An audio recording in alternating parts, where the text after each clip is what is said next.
Bonjour chers enseignants, le but de cette capsule est de vous apprendre comment créer un nouveau cours sur votre Google Classroom.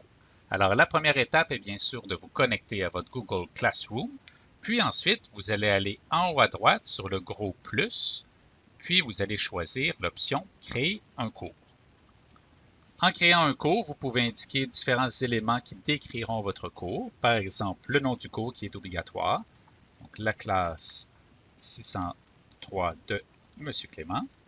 Vous pouvez ajouter une section si vous le souhaitez. Alors, par exemple, première étape, un objet, cours de français, et une salle qui pourrait s'appliquer peut-être un peu plus au niveau secondaire. Ensuite, vous cliquez sur Créer et votre première classe ou votre cours va se créer dans votre Google Classroom. Une fois créé, vous pourrez modifier différents éléments. Alors, voici ma nouvelle classe. Alors, vous voyez les différents éléments qui s'affichent. Donc, la section ici s'affiche comme première étape. Puis, vous avez aussi, avec la petite flèche, les autres indications qui peuvent s'afficher. Donc, c'est vraiment libre à vous de la personnaliser plus ou moins. Alors, vous voyez en haut le code du cours. Alors, très, très important, c'est ce code que vous partagerez à vos élèves pour qu'ils puissent se connecter à votre cours. Et si la connexion s'effectue en classe, vous pouvez agrandir ici le code. Sinon, vous pourrez le copier et l'envoyer par courriel, par exemple. Alors, une première chose pour personnaliser, vous pourriez sélectionner un thème. Alors, il y en a un par défaut, mais en sélectionnant un thème, vous allez voir que Google Classroom offre plusieurs choix selon différentes matières aussi. Donc, vous faites un choix personnel propre à votre cours.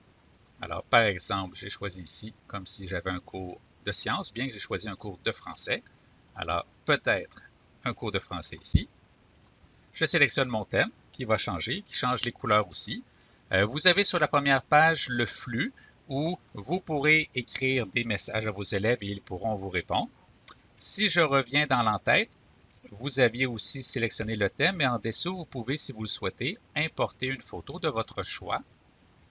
Et si je reviens à gauche, si vous pensez effectuer des discussions virtuelles avec caméra et micro, par exemple, avec vos élèves, vous pouvez cliquer ici pour générer un lien Meet qui vous permettra par la suite de créer rapidement des discussions virtuelles avec vos élèves.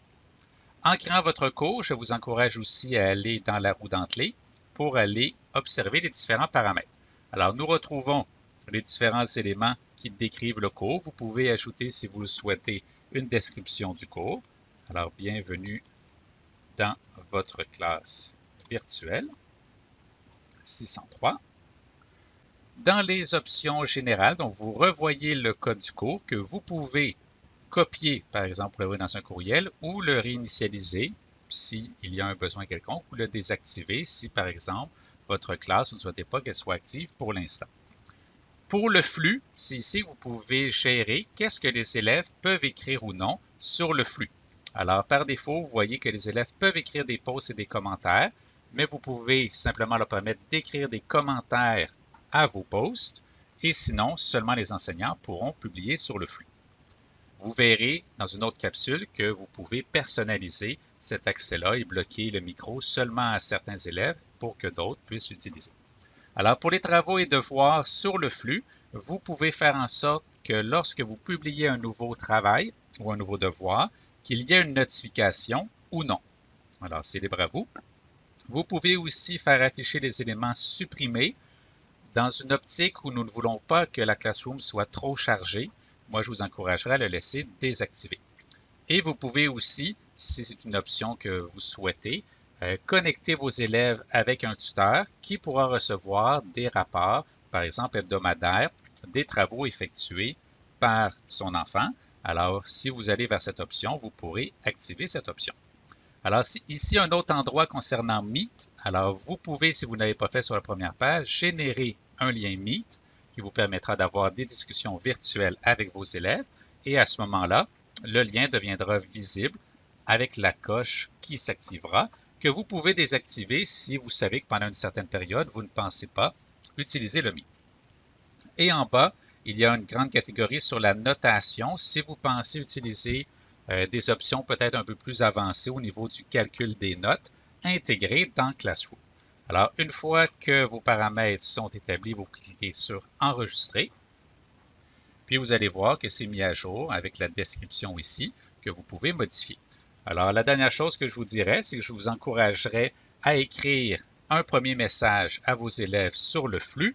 Alors, bienvenue dans votre nouvelle classe virtuelle. Et ensuite, à la publier pour vos élèves. Et ainsi, votre nouveau cours est créé. Vous savez maintenant comment créer votre cours sur Classroom et aussi comment changer les paramètres.